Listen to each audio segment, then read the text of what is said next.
Great Hymn to the Aten. 16 languages. Pharaoh Akhenaten and his family adoring the Aten. The Great Hymn to the Aten is the longest of a number of hymn poems written to the sun disk deity Aten.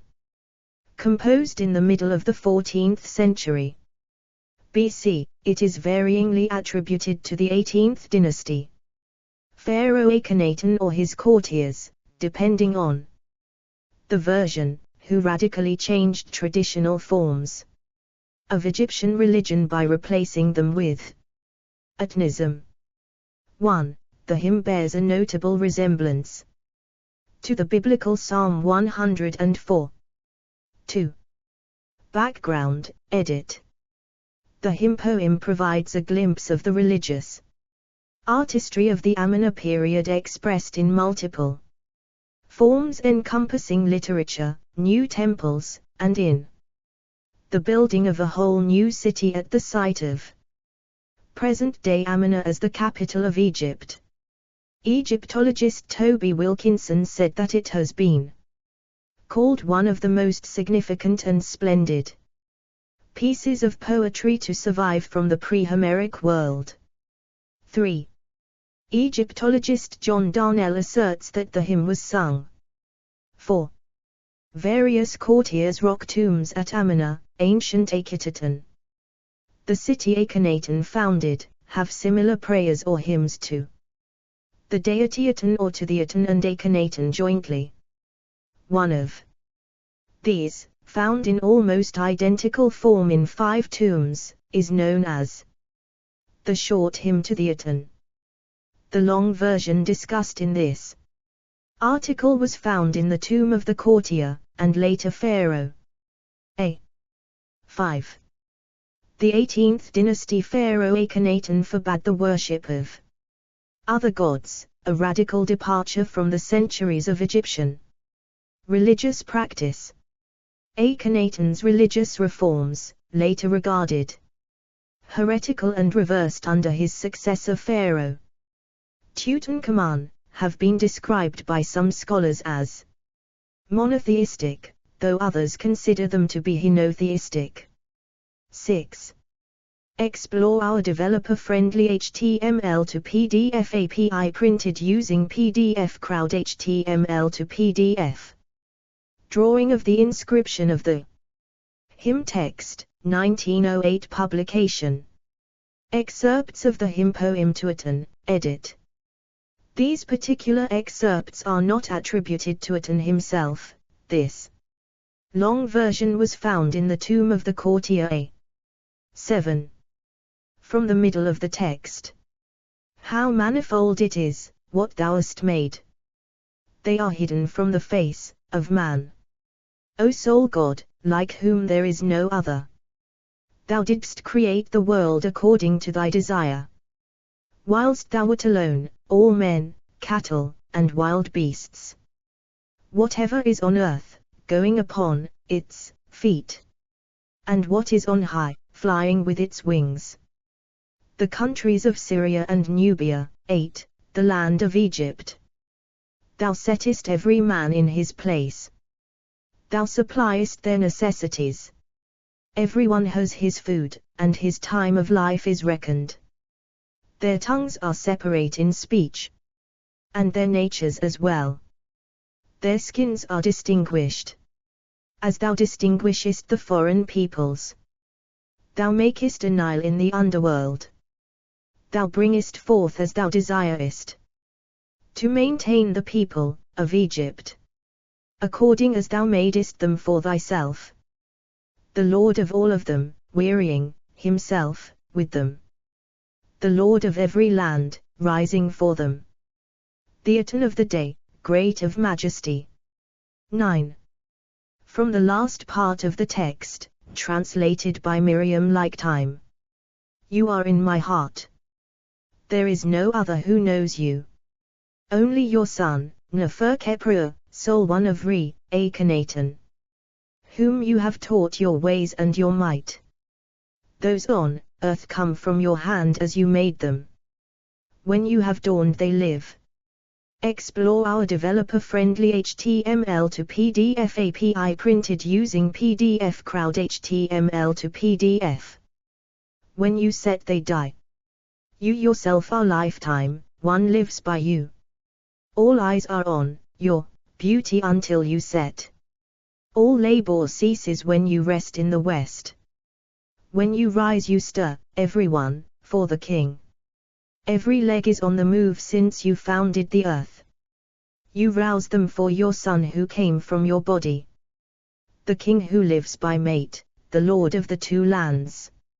Nefer Keprua, soul one of Re. The son of Re who lives by mate. The lord of crowns. Akhenaten, great in his lifetime. And, the great queen whom he loves, the lady of the two lands. Neferneferuaten Nefertiti, living forever. 10. Comparison to Psalm 104, edit. In his 1958 book Reflections on the Psalms, C.S. Lewis compared Akhenaten's hymn to the Psalms of the Judeo-Christian canon. James Henry Breasted noted the similarity to Psalm 104:11, which he believed was inspired by the hymn. 12. Arthur Wigall compared the two texts side by side and commented that in face of this remarkable similarity one can hardly doubt that there is a direct connection between the two compositions, and it becomes necessary to ask whether both Akhenaten's hymn and this Hebrew psalm were derived from a common Syrian source, or whether Psalm Civilian is derived from this pharaoh's original poem. Both views are admissible. 13.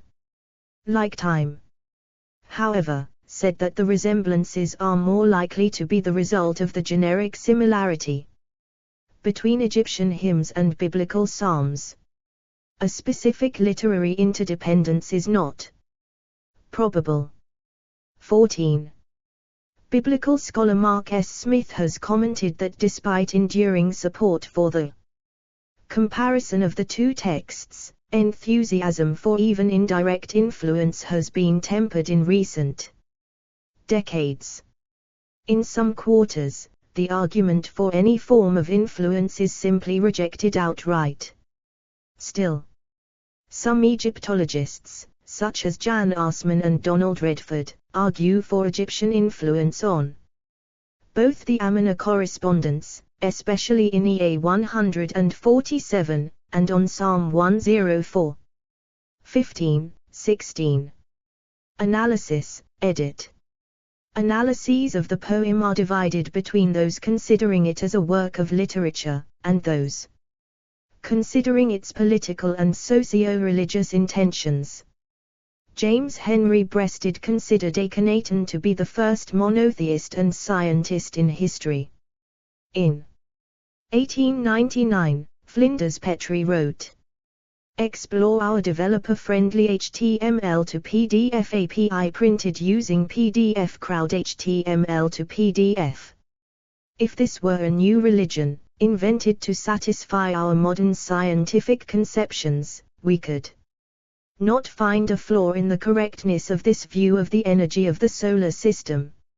How much Akhenaten understood, we cannot say, but he certainly bounded forward in his views and symbolism to a position which we cannot logically improve upon at the present day. Not a rag of superstition or of falsity can be found clinging to this new worship evolved out of the old Aten of Heliopolis, the sole Lord of the universe. 17. Miriam Lifetime describes the hymn as a beautiful statement of the doctrine of the one God. 18. In 1913, Henry Hall contended that the pharaoh was the first example of the scientific mind. 19. Egyptologist Dominic Montserrat discusses the terminology used to describe these texts, describing them as formal poems or royal eulogies.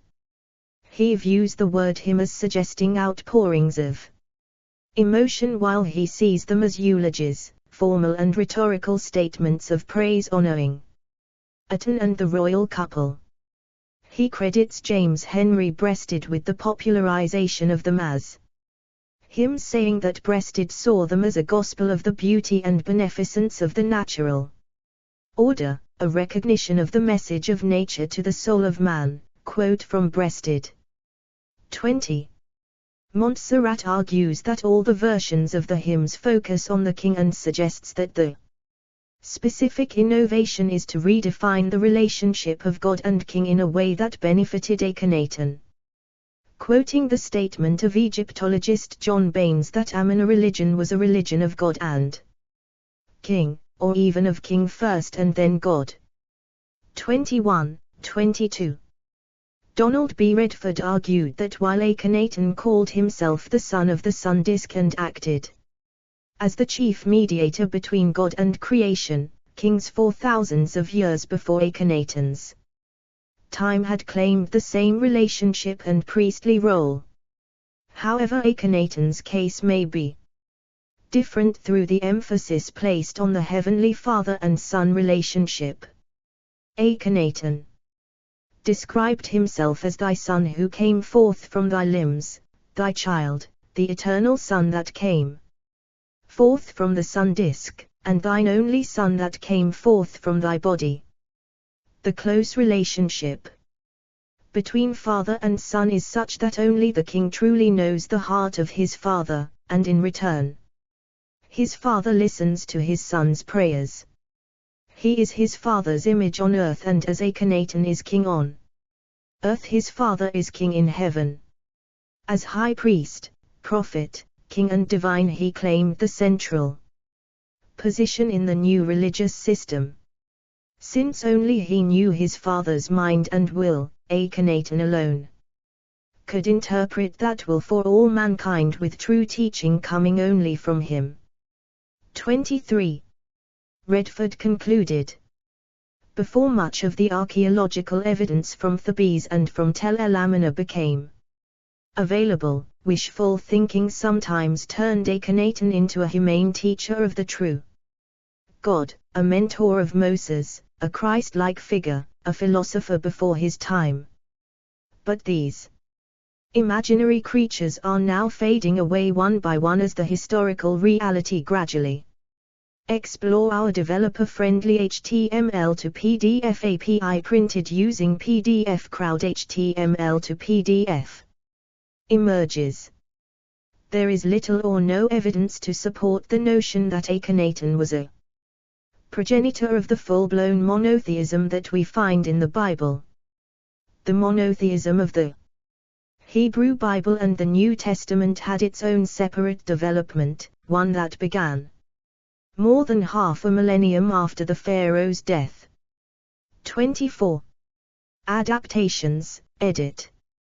The hymn to the Aten was set to music by Philip Glass in his 1984 opera Akhenaten. The lyrics and meter of Bob Dylan's 1964 song When the Ship Comes In are remarkably similar to the first 6 stanzas of the great hymn to the Aten. See also, edit. Moses and Monotheism. Hermetica. Papyrus Amherst 63. References, edit. 1 Like Time, Miriam, 2006. Ancient Egyptian Literature, Volume 2, The New Kingdom. University of California Press. p. 90. ISBN 978-0-520-24843-4. 2 Brown, William P. Schipper, Bernd U.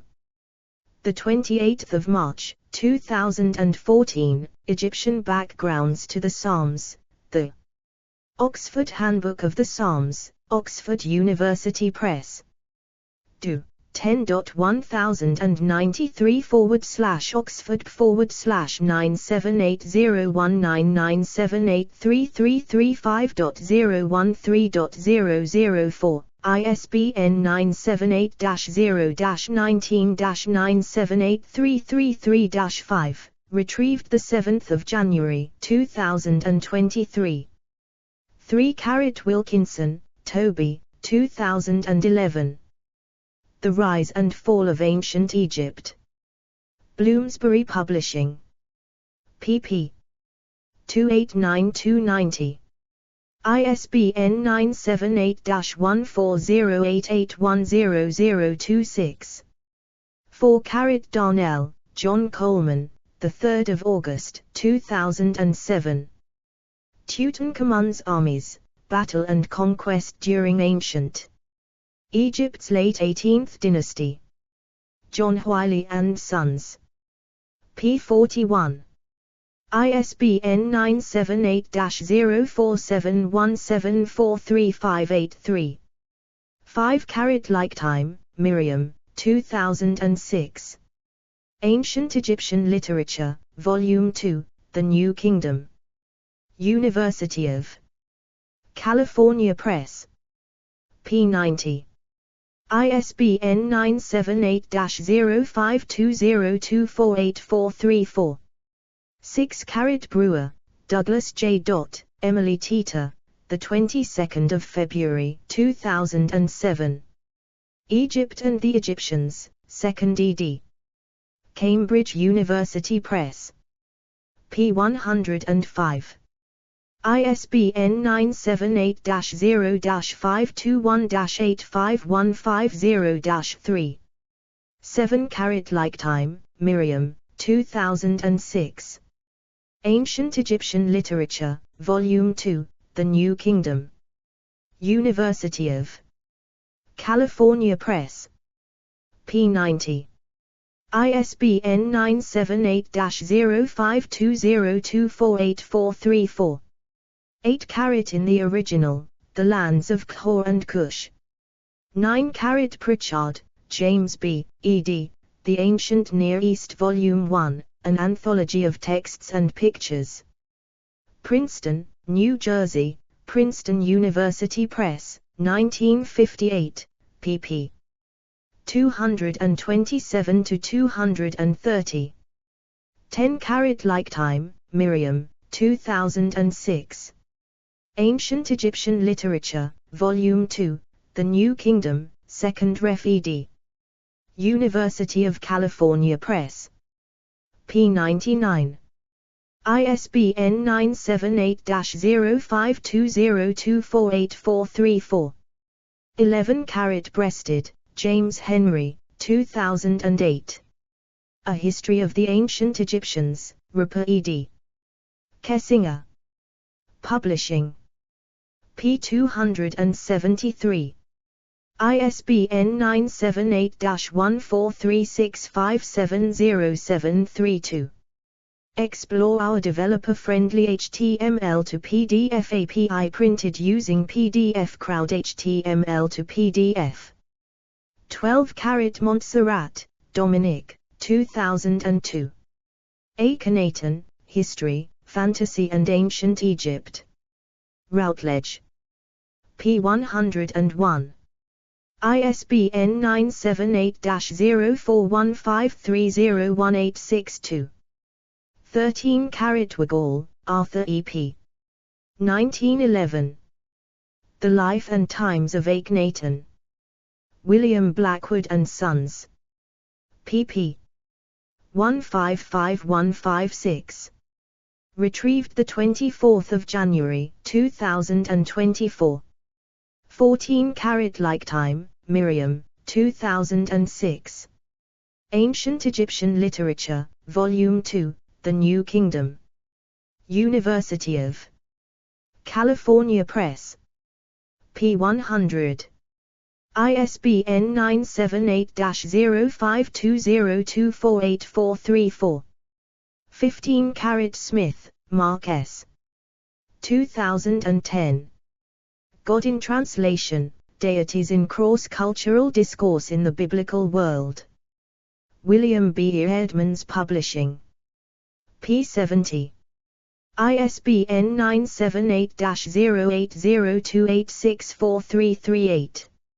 Retrieved 8 July 2017. 16 intertextual.bible/text/great hymn to the Aten Psalm 104.20-30. 17 Sir Flinders Petrie, History of Egypt, edit 1899, Volume 2, p. 214. 18 Lifetime, Miriam, 2006. Ancient Egyptian Literature, Volume 2, The New Kingdom, 2nd Ref ed. University of California Press. ISBN 978-0520248434. 19 H. R. Hall, Ancient History of the Near East, 1913, p. 599. 20 Montserrat, Dominic, 2002. Akhenaten, History, Fantasy and Ancient Egypt. Routledge. p. 38. ISBN 978-0415301862. 21 Montserrat, Dominic, 2002. Akhenaten, History, Fantasy and Ancient Egypt. Routledge. p. 40. ISBN 978-0415301862. 22 John Baines, 1998. The Dawn of the Amarna Age. In David O'Connor, Eric Klein, ed. Amenhotep. 3. Perspectives on His Reign. University of Michigan Press. p. 281. 23 The Monotheism of the Heretic Pharaoh, Precursor of Mosaic Monotheism or Egyptian Anomaly. Donald B. Redford, Biblical Archaeology Review, May-June edition 1987. 24 Aspects of Monotheism, Donald B. Redford, Biblical Archaeology Review, 1996. External links, edit. Jeffrey Graham, copied from Sanman Holmberg, M.A.J., 1938. Texts from the time of Akhenaten. Bibliotheca Egyptica. Volume 8. Brussels, Fondation Egyptologie Craner Elizabeth. pp. 93-96. ISSN 0067-7817. De Gary's Davies, Norman, 1908. The Rock Tombs of El Amarna, Tombs of Per-and-Fur, Tutu. And A. Archaeological Survey of Egypt. London, Egypt Exploration Society. Plate XXAE. Also available from rosto.org.uk. Comparison between the Egyptian hymn of Aten and modern scientific conceptions. Categories: Atenism, Ancient Egyptian hymns, Akhenaten, works of unknown authorship. Explore our developer-friendly HTML to PDF API printed using PDF Crowd HTML to PDF.